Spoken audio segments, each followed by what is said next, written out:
The bomber that became a flying myth. Few aircraft in World War II gained a reputation as powerful and terrifying as the Boeing B-17 Flying Fortress. It was not the fastest bomber, not the largest, and not the most advanced aircraft America ever built, but it became one of the most famous because it represented something deeper than engineering. The B-17 became a symbol of American industrial strength, endurance, and strategic warfare. It was built for long missions, built to survive punishment, and built to carry crews into the most dangerous airspace on Earth.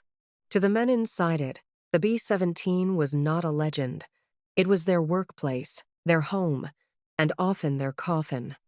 A B-17 crew did not fight for minutes. They fought for hours, flying at high altitude through freezing cold, oxygen deprivation, anti-aircraft fire, and swarms of enemy fighters. They fought while watching friends burn and fall out of the sky. The B-17's reputation came from one key fact. It often came back. With holes in its wings, with engines destroyed, with the tail shredded, with crew members dead or bleeding. And still, it returned to base, carrying survivors. That is why the B-17 became a myth. Not because it was invincible, but because it refused to die easily. Why the B-17 was built. America's vision of strategic bombing. Before the United States entered World War II, American military planners already believed in strategic bombing. They believed that a war could be won not only by armies on the ground, but by destroying an enemy's industrial capacity. Factories, railroads, fuel refineries, shipyards, and power plants were the bloodstream of modern warfare. If those were destroyed, the enemy would collapse. This concept was not new, but the United States embraced it with intensity. The B-17 was built for this mission. It was designed to fly deep into enemy territory, drop heavy bomb loads, and defend itself long enough to return. American doctrine emphasized daylight bombing, with crews relying on formation flying and defensive gunfire to survive. This was a bold strategy, because daylight bombing meant accuracy, but it also meant exposure. Flying in daylight made bombers easier targets for enemy fighters and anti-aircraft guns. Yet the United States believed it could build a bomber tough enough to survive. The B-17 was the result of that belief. The design. A fortress built for the sky. The B-17's design was shaped by one requirement: survival. It was a 4-engine heavy bomber, giving it redundancy. If one engine failed, the aircraft could still fly. If 2 engines failed, it might still survive, depending on conditions. Its wings were large and strong, allowing it to carry bombs and fuel over long distances. Its fuselage was built to withstand damage better than many other bombers. But what truly gave the aircraft its nickname, Flying Fortress, was its defensive armament. A B-17 bristled with machine guns. It carried guns in the nose, top turret, ball turret, waist positions, and tail. Later variants increased firepower even further. This created overlapping fields of fire, making it extremely dangerous for enemy fighters to approach. A German pilot attacking a B-17 formation did not face one bomber. He faced dozens of bombers firing at once. The aircraft was designed like a hedgehog. Slow, heavy, but covered in sharp defenses. This did not make it immune, but it made every attack costly. The crew. 10 men sharing one fate. A B-17 typically carried a crew of 10 men. Pilot, co-pilot, navigator, bombardier, flight engineer, top turret gunner, radio operator, ball turret gunner, 2 waist gunners, tail gunner. These men depended on each other completely. If one failed, everyone could die. If the navigator made a mistake, they might fly into the wrong area and get slaughtered. If the engineer failed to manage engines properly, the aircraft might not make it home. If gunners lost focus, fighters could close in and destroy them. The ball turret gunner had one of the most terrifying jobs in aviation history. He sat in a cramped, rotating sphere beneath the bomber, surrounded by glass and metal, with almost no chance of escape if the aircraft was hit. The crew lived with constant fear, but also with brotherhood. They ate together, joked together, wrote letters home together. Many were barely adults. Some had never traveled far from their hometowns before joining the Army Air Forces. Then, suddenly, they were flying over Germany, watching black flak bursts explode around them like deadly storms. The B-17 was not a machine. It was a world of 10 men, and every mission could erase that world completely.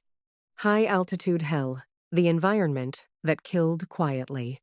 One of the most overlooked aspects of B-17 warfare is the environment itself. These bombers operated at altitudes above 20,000 feet, often higher. At that altitude, temperatures could drop below -40 degrees. There was no pressurization. Crews wore heavy flight suits, gloves, and heated boots, but frostbite was still common. Oxygen masks were essential. If oxygen systems failed, men could lose consciousness and die quietly without realizing it. Many crews feared hypoxia almost as much as enemy fire. Inside the bomber, the air was thin and cold. Metal surfaces froze, weapons jammed, fingers lost feeling. Men had to load ammunition belts and operate guns while their hands were numb. A wounded crew member could freeze to death before bleeding out. The B-17's war was not only against German fighters, it was against physics and altitude. A bomber crew fought in conditions closer to space than to the ground. Formation flying, the only way to survive. The B-17 was designed to fight in formation. A single bomber flying alone was easy prey, but dozens flying together formed a defensive grid of machine gun fire. This was the concept behind the combat box formation. Each bomber covered the others, creating overlapping defensive zones. German pilots called these formations dangerous because attacking them meant flying through a wall of bullets. But formation flying was also extremely stressful for bomber crews. They had to maintain precise position while flying through flak bursts. A slight mistake could cause a mid-air collision. Pilots had to focus constantly, sometimes for hours. And there was another brutal truth. Formation bombing meant that if the lead aircraft made a mistake, everyone dropped bombs on the wrong target. The B-17 was part of a system. Survival required discipline and teamwork across entire squadrons. Flak. The black bursts that shattered aircraft and men. The most terrifying enemy for B-17 crews was often flak, anti-aircraft artillery. Flak did not chase you like a fighter. It simply exploded around you with mathematical precision. German gunners used radar and optical systems to predict bomber positions and fire shells that burst at the exact altitude of the formation. Flak shells tore aircraft apart with shrapnel. A single burst could rip off a wing section, destroy an engine, cut a crew member in half, puncture fuel tanks, shatter cockpit glass. Flak was unpredictable. A bomber could fly through a flak barrage untouched, while the aircraft beside it was destroyed instantly. This randomness created psychological torture. A crew could not outfly flak. They could only endure it. Men described flak bursts as black flowers in the sky. Beautiful from a distance, deadly up close. Many crews returned with aircraft full of holes, the fuselage torn open like shredded cloth. Some aircraft returned missing entire sections of tail or wing. And sometimes, nothing returned at all. The fighter threat. German aces, hunting the fortress. German fighter pilots became experts at attacking B-17 formations. Early in the bombing campaign, American fighters could not escort bombers deep into Germany because they lacked range. This meant B-17 crews often flew unprotected. German fighters such as the Messerschmitt Bf 109 and Focke-Wulf Fu 190 attacked in waves. They targeted engines, cockpits, and fuel tanks. Some German units used head-on attacks, flying directly toward the bomber formation. This was extremely dangerous, but effective. A head-on attack reduced the time gunners could fire and allowed fighters to aim at the cockpit. For B-17 crews, these attacks were terrifying. A fighter could appear in seconds, firing cannon shells that ripped through aluminum like paper. The gunners fought back, but gunnery at high speed was difficult. Many gunners fired thousands of rounds without knowing if they hit anything. When they did hit, the results were brutal. A German fighter could explode in flames and vanish, but often another fighter replaced it. The B-17's defensive guns were powerful, but they were not a guarantee. German pilots still destroyed thousands of bombers. The air war over Europe became a slaughterhouse. Schweinfurt and Regensburg, the missions that proved the cost. One of the most famous B-17 operations was the bombing of Schweinfurt and Regensburg in 1943. These raids targeted German ball-bearing factories and aircraft production facilities. The idea was to cripple German industry. But the missions became catastrophic for the bomber crews. Losses were severe. Bombers were shot down in large numbers by fighters and flak. Crews who survived described the missions as nightmares: aircraft burning, men parachuting into enemy territory, formation gaps opening as bombers fell away. These missions demonstrated a harsh truth. Daylight bombing without escort fighters was unsustainable. The B-17 could defend itself, but it could not fight off entire Luftwaffe formations forever. The bomber offensive needed long-range escort fighters to survive. The price of learning this lesson was paid in blood. For many crews, Schweinfurt was the mission that broke their squadron. The arrival of the P-51 Mustang, the turning point. The strategic bombing campaign changed dramatically when long-range fighters like the P-51 Mustang began escorting bombers deep into Germany. The Mustang could fly with the bombers all the way to targets and back. This meant German fighters could no longer attack bombers freely. Now they had to fight American fighters first. The Luftwaffe began losing experienced pilots at an unsustainable rate. The Sky War shifted. The B-17 was still vulnerable, but now it had protection. Bomber crews felt the difference immediately. They still faced flak, but fighter attacks became less overwhelming. The bomber offensive became more effective because more aircraft survived to drop bombs and return. This was one of the most important developments of the war.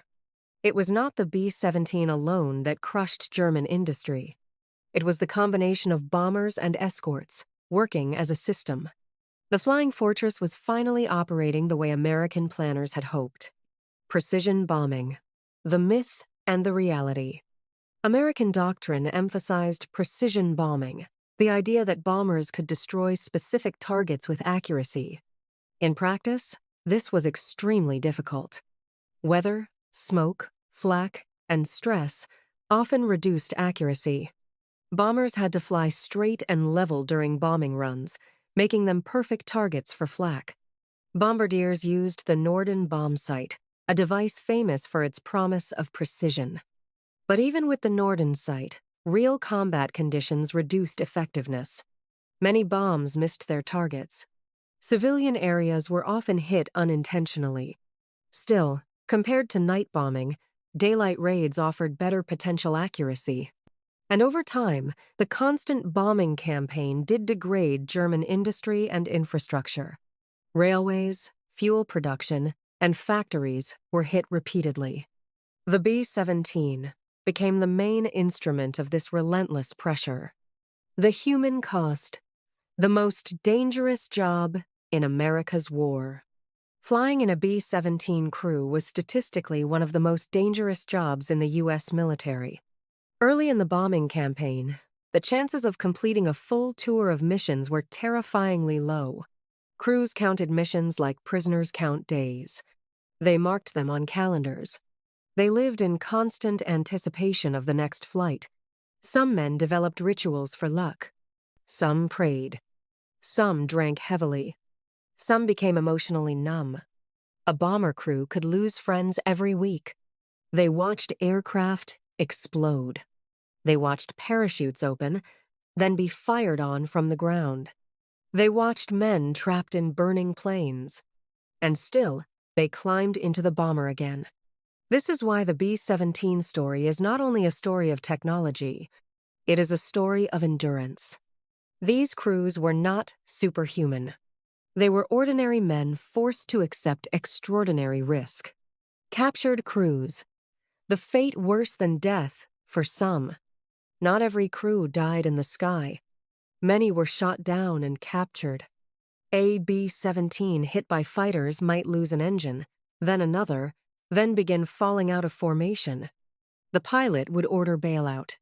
Men jumped into freezing air, praying their parachutes would open. If they survived landing, they faced capture by German forces. Captured airmen became prisoners of war. Some were treated according to international conventions. Others faced brutal conditions. Some were beaten by civilians angry at the bombing campaign. Some were executed in rare cases. Many were sent to POW camps, such as Stalag Luft III, where they endured hunger, cold, and uncertainty. For these men, the war continued behind barbed wire. They lived with the fear of Allied bombing hitting their own camps, the fear of German retaliation, and the fear of never returning home. A B-17 crewman who survived a crash might still spend years imprisoned, his youth stolen by captivity. B-17. Durability, why it earned its reputation. The B-17 became famous for its durability. Stories spread of aircraft returning with extreme damage. Some landed with only one engine running. Some returned with the tail almost destroyed. Some had holes large enough to crawl through. This durability was real.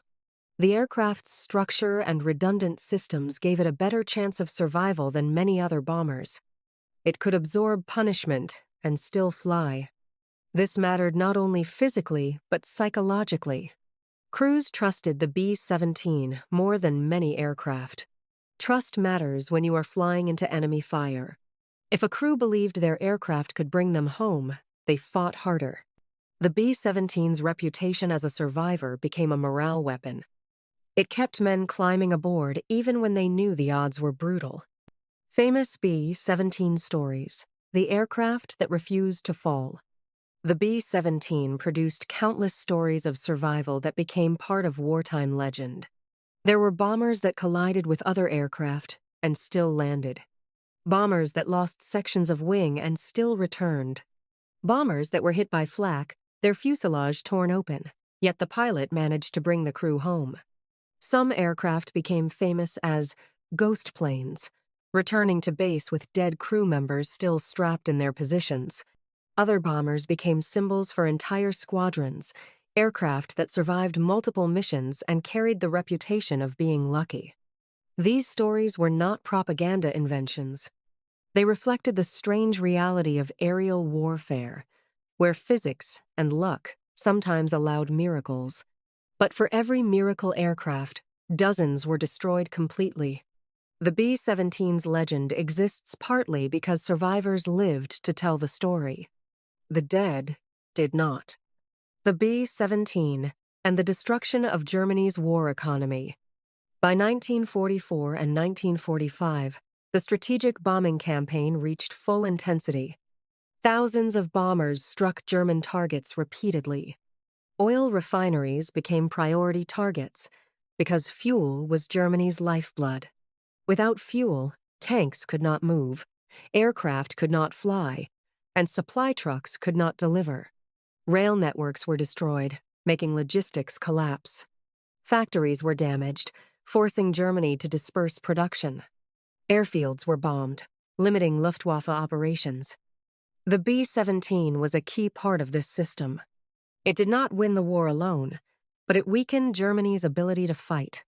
It also forced Germany to spend enormous resources on air defense, fighter aircraft production, anti-aircraft guns, radar networks, trained pilots. This was a strategic victory. Every German fighter sent to defend cities was a fighter not sent to the Eastern Front or Normandy. The B-17 forced Germany to fight a defensive war in the sky, draining its strength. The moral reality. The bombing war's dark shadow. The strategic bombing campaign remains controversial.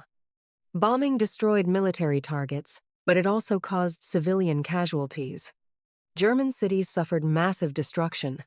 Civilians died in fires, collapsing buildings, and shockwaves. For B-17 crews, this moral reality was complicated. They were trained to see targets as factories and rail yards, not as homes. They were focused on survival. They were focused on completing missions. But some crew members later struggled with the knowledge that bombing campaigns killed civilians. War is never clean. Strategic bombing was intended to end the war faster, but it also created immense suffering. This moral burden is part of the B-17 story, even if it is uncomfortable. The Flying Fortress was a weapon of national survival, but it was also a machine of mass destruction. The end of the war, the fortress that helped break the Reich. By 1945, Germany was collapsing. The Luftwaffe was nearly destroyed.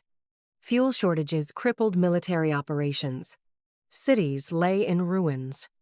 B-17 crews continued flying until the final months, striking targets even as Allied armies advanced on the ground. For crews, the final missions were terrifying because flak was still deadly.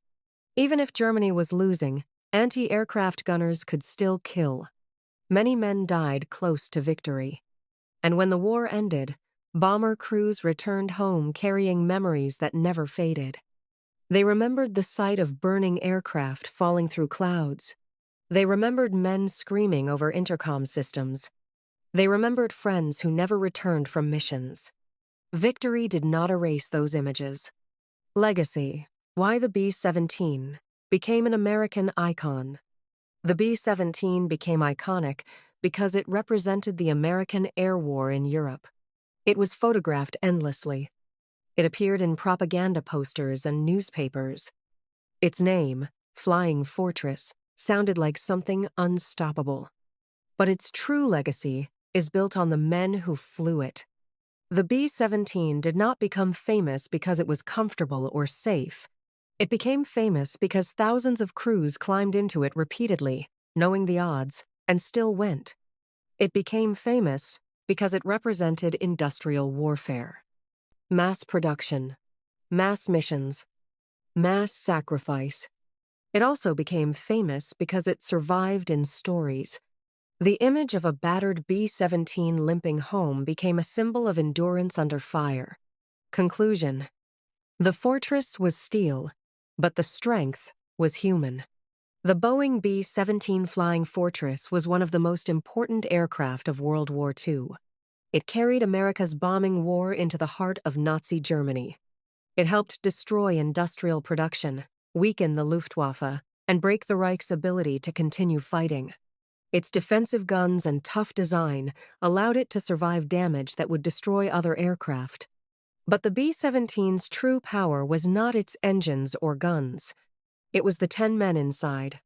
Men who flew through freezing cold at high altitude. Men who endured flak and fighters. Men who watched death around them and still returned to fly again. The B-17 became a legend not because it was unstoppable, but because it demanded unstoppable courage. It was America's heavy bomber, but it was also a flying battlefield, carrying sacrifice across the skies of Europe until the war was finally over.